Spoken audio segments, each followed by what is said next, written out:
UFC 325 is only a couple days away, and I am very excited for this fight card.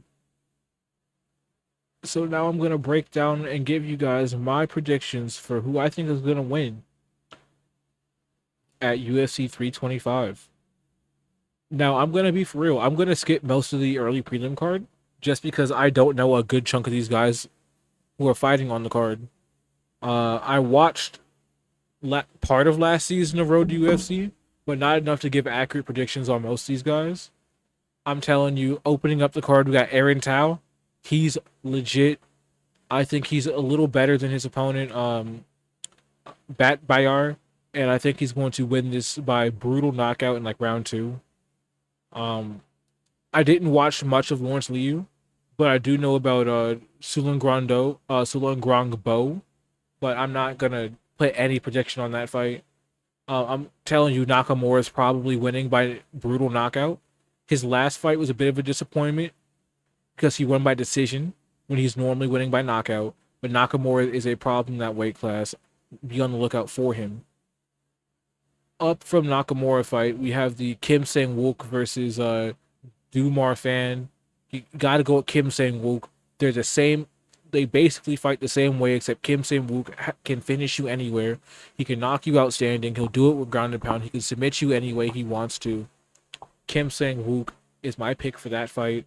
Dumar Fan's actually pretty good though, but he's kind of like a Jacob Malkoon. He just kind of lays on you, while Kim Sang Wook will stop the fight. And to the guys who are actually in the UFC, headlining the early prelims, we have Kanoff Lee versus Yija. Yija is going to land a nuke on Kanoff Lee's face. Yija is actually really, really, really good, and I'm not impressed by Kanoff Lee. He's gonna have to prove something to me that in this fight, which is that he belongs in the UFC and not at being a bottom feeder. Now on to the preliminary card. We have Oban Elliott versus Jonathan McAleef. I'm picking Jonathan McAleef. Oban Elliott is so hittable. And you can't just be getting hit by Jonathan McAleef. Jonathan McAleef is nasty. I think he's way taller and rangier. I think he's way hits way harder. The only way Oban survives this is that he like weathers a storm and then comes back and wins. That's not happening. Jonathan McAleef's probably gonna win by TKO. Next up at middleweight, you have Torres Finney versus Jacob Malkoon. I'm going Torres Finney.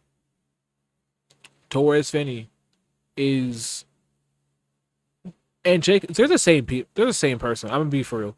Jacob Malkoon and Torres Finney are the same fighter, except Torres Finney is way more dangerous. Jacob Malkoon's got a nice jab. He seems to be a little more positionally aware.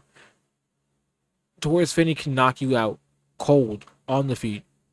He will knock you out with ground and pound. His first win in the UFC is kind of boring, kind of shitty. I understand. He's winning this fight against Jacob Malkoon.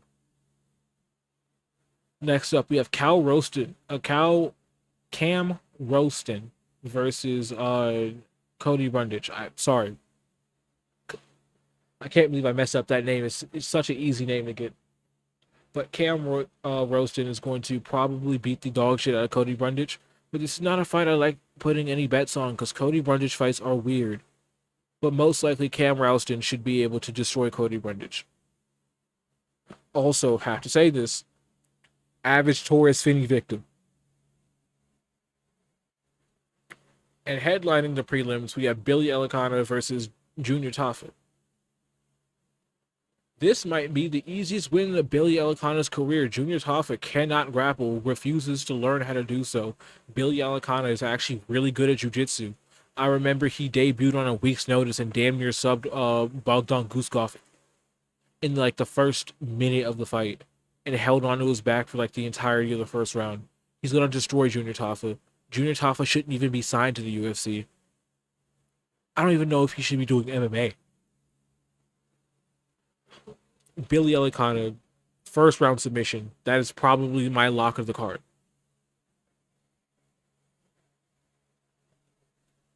Next up, we have Quinlan Saukyu versus Jamie Malarkey.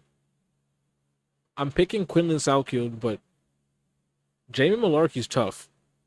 I'm leaning Quinlan Southfield by decision. I was saying brutal knockout, but I'm thinking decision now.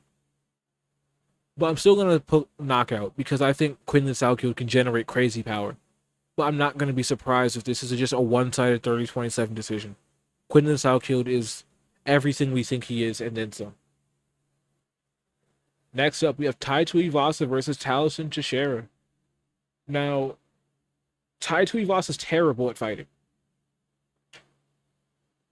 but if it's two things he is he's fat. Well, more not fat. He's morbidly obese, and he's tough. Taliesin Teixeira is cleaner on the feet. He hits really hard, and he's very rangy. This man has no defense. I went back and rewatched a lot of some Taliesin Teixeira fights. This man is ass. He has no defense. He's getting like low key. Tai Tuivasa might just slide in there and knock him out cold with a left hook.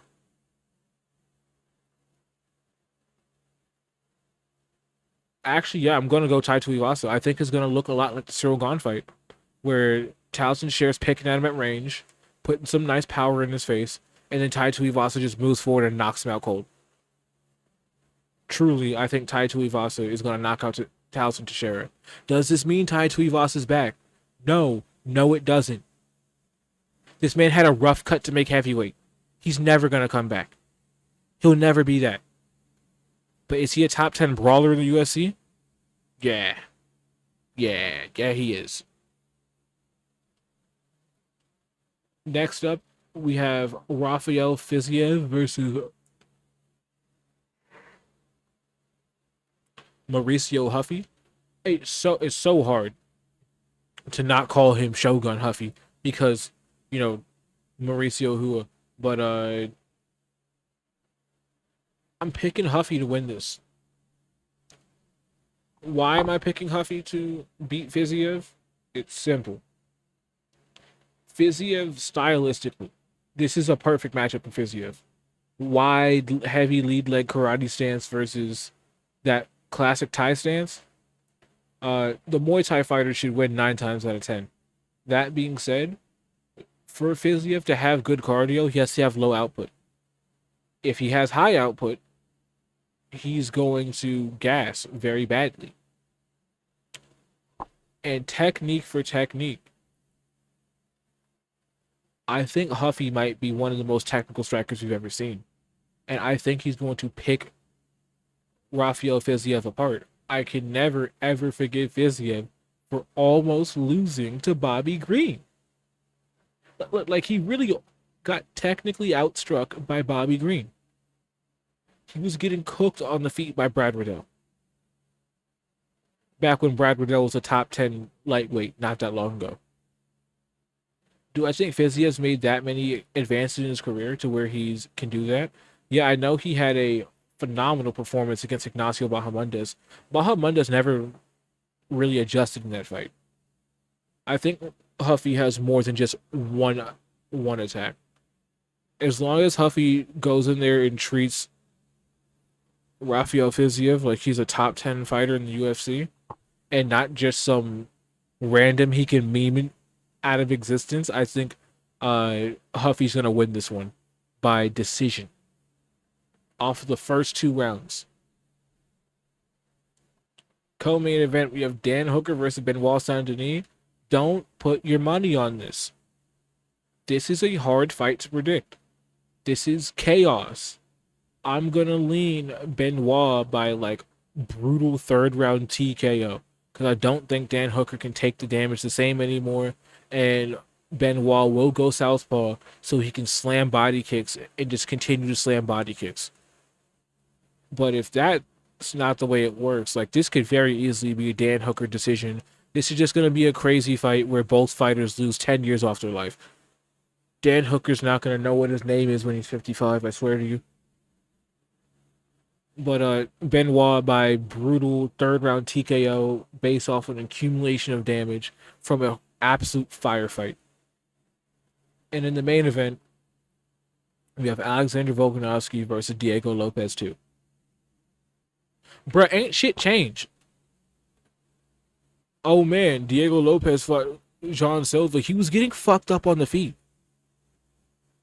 John Silva found a front kick to the chin like 30 seconds into that fight. And yes, he did dominate the first round. And yes, he did get the knockout at the end of round two. He was getting walked down and battered. That was 4 months ago. And now he's coming back against Volkanovski, who we saw 10 months ago beat him brutally. Like, doubled him on strikes every fucking round. If it wasn't for the people talk about the moment in round two where Lopez dropped Volk and almost KO'd him, valid criticism.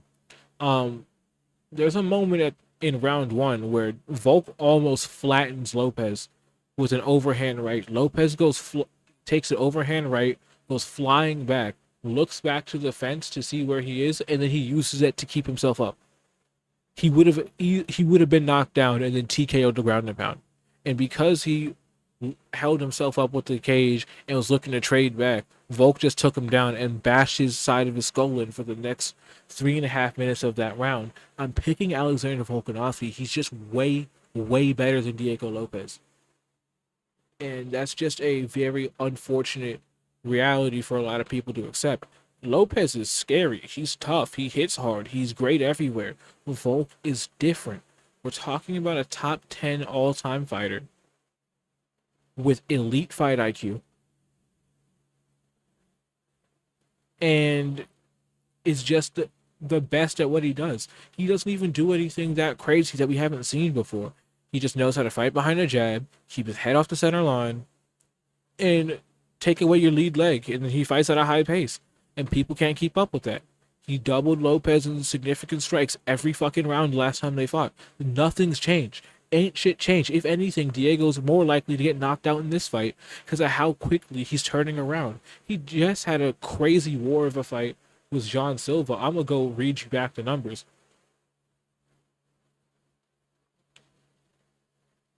In that fight, he took 43 significant strikes. A lot of them to the head, was getting rocked a lot. A lot. So I don't really look at that like, oh man, he's just gonna come back and destroy Volkanovski when he took like some solid strikes to the chin, straight directly on the chin from John Silva. And then he's gonna come back and beat Volk 4 months later. Yeah, right. Alexander Volkanovski has this one in the bag.